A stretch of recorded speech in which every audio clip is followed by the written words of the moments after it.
Hi friends, എല്ലാവർക്കും നമസ്കാരം. ഇന്ന് ഞാൻ വളരെ സിമ്പിളായിട്ടുള്ള റെസിപ്പി ആയിട്ടാണ് വന്നിട്ടുള്ളത്. ഇപ്പോൾ മാങ്ങയുടെ സീസണൊക്കെ ആണല്ലോ, അപ്പോൾ പച്ചമാങ്ങ കൊണ്ട് ഉണ്ടാക്കാൻ പറ്റുന്ന നല്ലൊരു മാങ്ങ ചതച്ചത് അല്ലെങ്കിൽ മാങ്ങ ചമ്മന്തി എന്നൊക്കെ പറയാം. ഇത് നമ്മുടെ ചോറിൻ്റെയും കഞ്ഞിയുടെ ഒക്കെ കൂടെ കഴിക്കാൻ പറ്റിയ നല്ല നാടൻ ടേസ്റ്റിലുള്ള ഒരു ചമ്മന്തിയാണ്. അപ്പോൾ ഈ റെസിപ്പിയിലേക്ക് പോകുന്നതിന് മുമ്പ് ചാനൽ ആദ്യമായിട്ട് കാണുന്നവരുണ്ടെങ്കിൽ ചാനൽ മറക്കാതെ ഒന്ന് സബ്സ്ക്രൈബ് ചെയ്തോളൂ. സബ്സ്ക്രൈബ് ചെയ്യുമ്പോൾ സബ്സ്ക്രൈബ് ബട്ടൻ്റെ അടുത്തുള്ള ബെല്ലൈക്കണും മറക്കാതെ ഒന്ന് ക്ലിക്ക് ചെയ്തോളൂ. അപ്പോൾ ഞാൻ പുതിയ വീഡിയോസൊക്കെ അപ്ലോഡ് ചെയ്യുമ്പോൾ അതിൻ്റെ നോട്ടിഫിക്കേഷനൊക്കെ കിട്ടാൻ ഈസി ആയിരിക്കും. അപ്പോൾ നമുക്കത് എങ്ങനെ ഉണ്ടാക്കാൻ നോക്കാം. അപ്പോൾ നമുക്ക് ഈ മാങ്ങ ചതച്ചത് എങ്ങനെ ഉണ്ടാക്കാൻ നോക്കാം.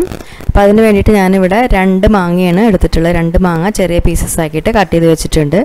ഈ സൈസിലുള്ള 2 മാങ്ങയാണ് എടുത്തിട്ടുള്ളത്. നന്നായിട്ട് കഴുകിയിട്ട് തൊലിയൊന്നും കളഞ്ഞിട്ടില്ല. തൊലി കളയാതെ തന്നെ ചെറിയ പീസസ് ആക്കിയിട്ട് കട്ട് ചെയ്ത് വെച്ചിട്ടുള്ളതാണ്. അത്യാവശ്യം നല്ല പുളിയുള്ള മാങ്ങയാണ്. ഈ ചമ്മന്തിക്ക് നമുക്ക് പുളിയുള്ള മാങ്ങ എടുക്കുന്നതാണ് കൂടുതൽ നല്ലത്.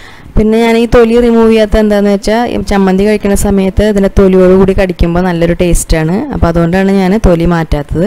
നിങ്ങൾക്ക് തൊലി വേണ്ടാന്നുണ്ടെങ്കിൽ തൊലി മാറ്റിക്കോളൂ, പ്രശ്നമില്ല. നല്ല പുളിയുള്ള മാങ്ങയാണെന്ന് മാത്രമേ ഉള്ളൂ. പിന്നെ അതുപോലെ തന്നെ നമുക്ക് ഈ മാങ്ങയ്ക്ക് പകരം ഇപ്പോൾ മാങ്ങയുടെ സീസണുള്ളപ്പോൾ കണ്ണിമാങ്ങയൊക്കെ നിറയെ കിട്ടും. ഇപ്പോൾ കണ്ണിമാങ്ങ കൊണ്ട് ഇതേമാതിരി നമുക്ക് മാങ്ങ ചതച്ചത് ഉണ്ടാക്കാൻ പറ്റും. നല്ല പുളിയുള്ള കണ്ണിമാങ്ങ എടുക്കണമെന്നേ ഉള്ളൂ. അതുകൊണ്ടും ഇങ്ങനെ ചെയ്ത നല്ല ടേസ്റ്റി ആയിട്ടുള്ള ചമ്മന്തി നമുക്ക് ഉണ്ടാക്കാം. പിന്നെ ഇതിലേക്ക് ഞാൻ എടുത്തു വെച്ചിട്ടുള്ളത് 3 വറ്റൽമുളകാണ്.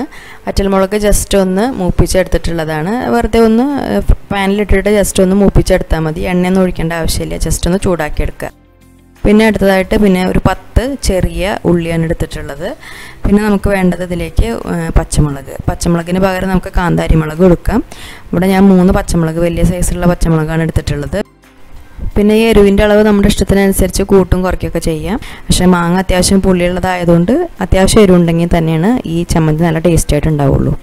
പിന്നെ വേണ്ടത് ഒരു 4 കറിവേപ്പില, പിന്നെ അതിലേക്ക് ആവശ്യത്തിനുള്ള ഉപ്പ്. സാധാരണ നമ്മൾ മാങ്ങ ചമ്മന്തി ഉണ്ടാക്കുമ്പോൾ അതിൽ നാളികേരം ചേർക്കാറുണ്ട്. ഇതിൽ പക്ഷേ നാളികേരം ഒന്നും ചേർക്കാത്ത വളരെ സിമ്പിളായിട്ടുള്ളൊരു ചമ്മന്തിയാണ്.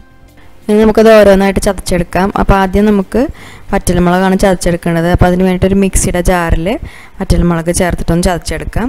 മിക്സിയുടെ ജാറിൽ ചതയ്ക്കുന്ന പകരം നിങ്ങൾക്ക് കല്ലിലുണ്ടെങ്കിൽ കല്ലിൽ ചതയ്ക്കാനായിട്ട് ഏറ്റവും നല്ലത്.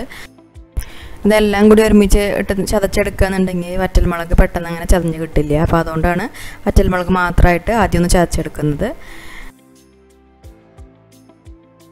ഇപ്പോൾ വറ്റൽമുളക് നന്നായിട്ട് ചതച്ചെടുത്തിട്ടുണ്ട്. ഇനി നമുക്കതിലേക്ക് മാങ്ങ ചേർത്ത് കൊടുക്കാം. മാങ്ങ ഇതുപോലെ തന്നെ മിക്സിയുടെ പൾസ് ബട്ടൺ ഉണ്ടല്ലോ, അത് പ്രസ് ചെയ്തിട്ട് 2-3 പ്രാവശ്യം ഒന്ന് ക്രഷ് ചെയ്തെടുക്കാം. പിന്നെ നമുക്കിനി ബാക്കിയുള്ള ഇൻഗ്രീഡിയൻസ് കൂടി ചേർത്തിട്ട് ഇനി ഒന്നുകൂടി ചതച്ചെടുക്കണം. അപ്പോൾ കൂടുതൽ ചതഞ്ഞ് പോയി കഴിഞ്ഞാൽ അപ്പോൾ നന്നാവില്ല. അപ്പോൾ ജസ്റ്റ് ഒന്ന് ക്രഷ് ചെയ്തിട്ട് കൊണ്ടുവരാം. ഇപ്പോൾ മാങ്ങയും കറക്റ്റായിട്ട് ചതച്ചെടുത്തിട്ടുണ്ട്. ഇനി നമുക്ക് ബാക്കിയുള്ള എല്ലാ ഇൻഗ്രീഡിയൻസും ചേർത്ത് കൊടുക്കാം. അപ്പോൾ ആദ്യം പച്ചമുളക് ചേർത്ത് കൊടുക്കാം. പിന്നെ ചെറിയ ഉള്ളി ചേർക്കാം. അതിന് ശേഷം കറിവേപ്പില, ഉപ്പും ചേർക്കാം. ഇനി ഇത് നന്നായിട്ട് എല്ലാം കൂടിയിട്ടൊന്ന് ക്രഷ് ചെയ്ത് കൊണ്ടുവരാം.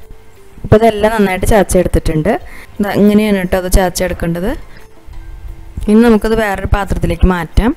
ഇനി ഈ സമയത്ത് ഉപ്പ് പോരാൻ തോന്നുന്നുണ്ടെങ്കിൽ ഉപ്പ് ചേർത്ത് കൊടുക്കാം. ഇതിലിപ്പോൾ അത്യാവശ്യം ഉപ്പുണ്ട്, അത് കാരണം ഞാൻ ചേർത്ത് കൊടുക്കണില്ല. ഇനി അവസാനമായിട്ട് നമുക്കിതിലേക്ക് ഒരു 2 ടീസ്പൂൺ വെളിച്ചെണ്ണ ചേർത്ത് കൊടുക്കാം. എന്നിട്ട് നന്നായിട്ടൊന്ന് മിക്സ് ചെയ്തെടുക്കാം.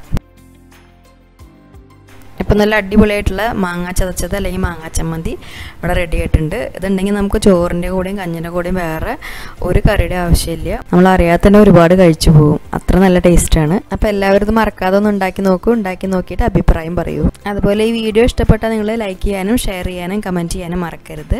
പിന്നെ ചാനൽ സബ്സ്ക്രൈബ് ചെയ്യാത്തവർ സബ്സ്ക്രൈബ് ചെയ്യാനും മറക്കരുത്. അപ്പോൾ ഇനി നല്ലൊരു റെസിപ്പിയായിട്ട് വീണ്ടും കാണാം. താങ്ക്